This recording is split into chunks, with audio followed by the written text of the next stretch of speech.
कि एक बार पांडवों ने अश्वमेध, एक बार आवर्त महोत्सव रखा और एक यज्ञ रखा। उस यज्ञ का नियम था, पहले जो यज्ञ होते थे उन यज्ञ का नियम था, यज्ञ में घंटा लगता था। वो यज्ञ की जैसी पूर्णाहुति होती थी तो यज्ञ का घंटा अपने आप बज जाता था, अपने आप बजता था, उसे बजाता कोई नहीं था, अपने आप बजता।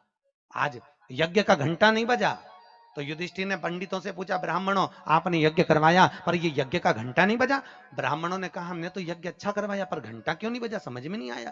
तब इतने में ब्राह्मणों में से एक ब्राह्मण यज्ञाचार्य ने कहा, मुझे लगता है यज्ञ दो तरह का होता है, एक यज्ञ जो अग्नि में सांकल्य दी जाती है तो अग्नि देवता प्रसन्न होते हैं, और दूसरा यज्ञ वो कि भंडारा किया जाए और लोगों के मुंह में भोजन दिया जाए, वो यज्ञ भी प्रबल होता है। महाराज हमको लगता है यहां दोनों यज्ञ हुए, एक यज्ञ आहुतियों का, एक यज्ञ भंडारे का।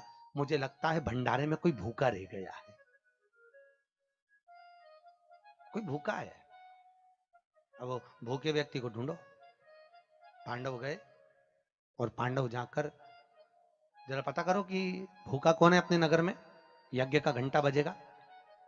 जाकर देखा तो एक कुटिया में एक संत बैठे हुए थे। बाबा आपने भोजन किया है? नहीं। आपने भोजन नहीं किया? नहीं। क्यों नहीं किया? मैं काय को भोजन करूं, भंडारा हो रहा, चलो भोजन करो। नहीं नहीं मैं नहीं करता। भंडारे में भोजन नहीं करोगे? नहीं। क्यों नहीं करोगे? मैं उसके घर में भोजन करता हूं जो मेरे को 108 अश्वमेध यज्ञ का पुण्य देता है। पांडव मेरे को 108 अश्वमेध यज्ञ का पुण्य दे दे, मैं उनके यहाँ भोजन कर लूंगा। अब पांडवों ने सोचा अपनी जिंदगी में पहला तो अश्वमेध यज्ञ कर रहा है, और 108 अश्वमेध यज्ञ तो हमने कभी जिंदगी में नहीं करे, तो हम इसको पुण्य कहां से दे बाबा को। पांडव चले गए। द्रौपदी ने पूछा कोई मिला? हाँ एक संत मिला है, पर 108 अश्वमेध यज्ञ का पुण्य मांग रहा है। द्रौपदी ने कहा चलो मैं लेके आती हूँ उस बाबा को। द्रौपदी गई, रथ लाया गया। द्रौपदी ने कहा रथ में बैठकर नहीं जाऊंगी, पैदल जाऊंगी। चप्पल लाई, द्रौपदी ने कहा नग्न पैर से जाऊंगी। नंगे पैर द्रौपदी उस संत के दरवाजे पर पहुंच गई। बाबा चलो हमारे यहाँ यज्ञ हुआ है, भंडारे का भोजन करना। बाबा कहते हैं द्रौपदी तुझे मालूम नहीं, मुझे 108 अश्वमेध यज्ञ का पुण्य दे दे, मैं तेरे यहाँ भोजन कर लूंगा। द्रौपदी ने कहा लो बाबा संकल्प छोड़ती हूँ और 108 अश्वमेध यज्ञ का पुण्य तुमको देती हूँ।